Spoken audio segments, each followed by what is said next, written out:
اعوذ باللہ من الشیطان الرجیم، بسم اللہ الرحمن الرحیم۔ السلام علیکم جی خاران، آج کا ہمارا درس ہے حج کے احکام، یعنی حج کے کون سے احکام ہیں جو بجا لانے چاہیے۔ بیان کر رہے ہیں کہ حج کسے کہتے ہیں۔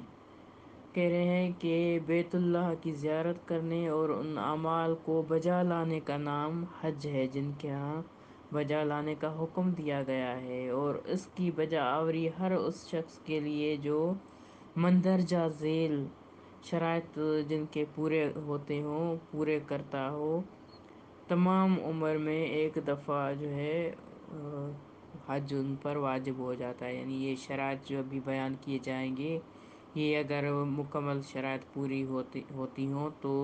اس شخص پر حج واجب ہو جاتا ہے۔ ابھی وہ شرائط بیان کر رہے ہیں کہ اول شرط ہے جو ہے وہ ہے انسان بالغ ہو، یعنی یہ پہلی شرط ہے اس میں کہ انسان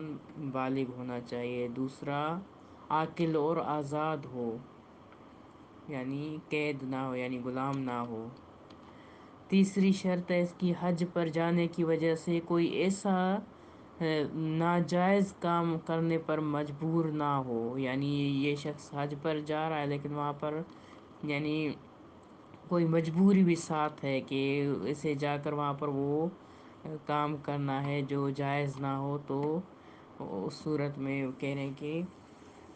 وہ کام بھی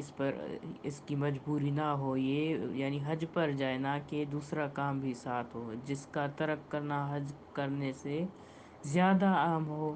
یا کوئی ایسا واجب ترک کرنا جو ہے کیا کہتے ہیں کہ اس کو ترک نہ کرے جو حج سے زیادہ اہم ہو، لیکن اگر اس حالت میں بھی حج پر چلا جائے تو گناہ گار ضرور ہے مگر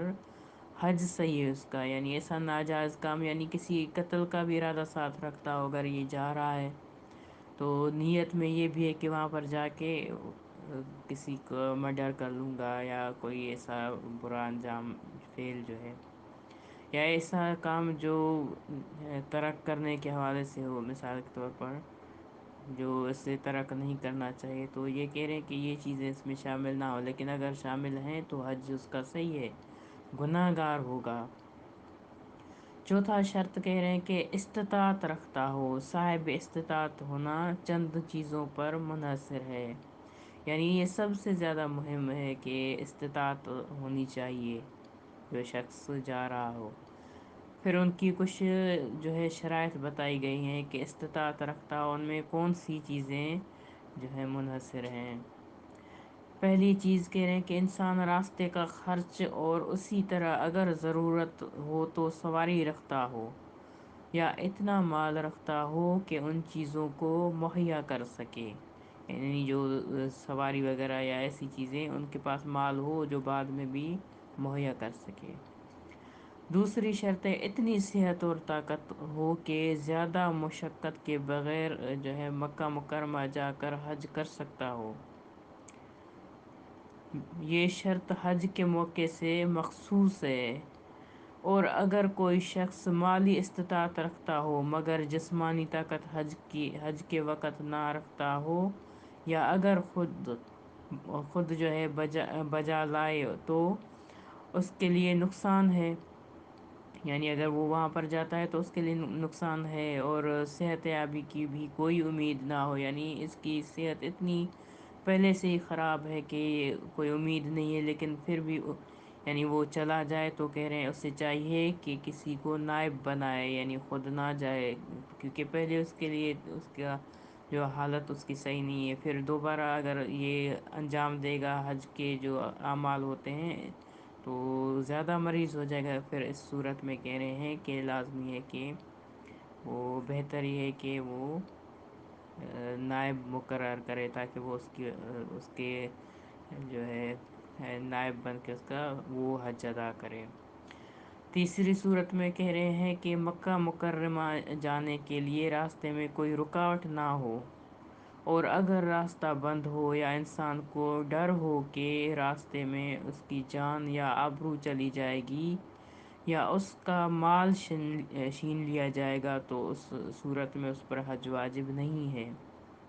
لیکن اگر وہ دوسرے راستے سے جا سکتا ہو تو اگرچہ وہ راستہ زیادہ طویل ہو تو ضروری ہے کہ اس راستے سے جائے، اور جو ہے وہ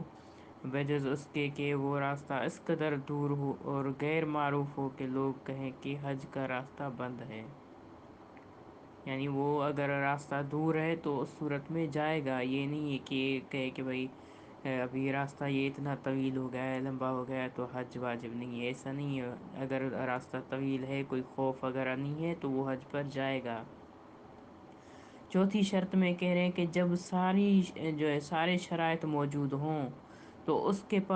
پاس اتنا وقت بھی ہو کہ مکہ مکرمہ پہنچ کر حج کے اعمال بجا لا سکے۔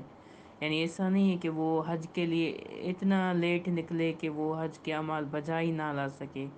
پھر تو کوئی فائدہ ہی نہ ہوا۔ تو بہتر یہ کہ پہلے نکل جائے تاکہ وہاں پر اعمال بجا لانے کے لیے موجود ہو وہاں پر۔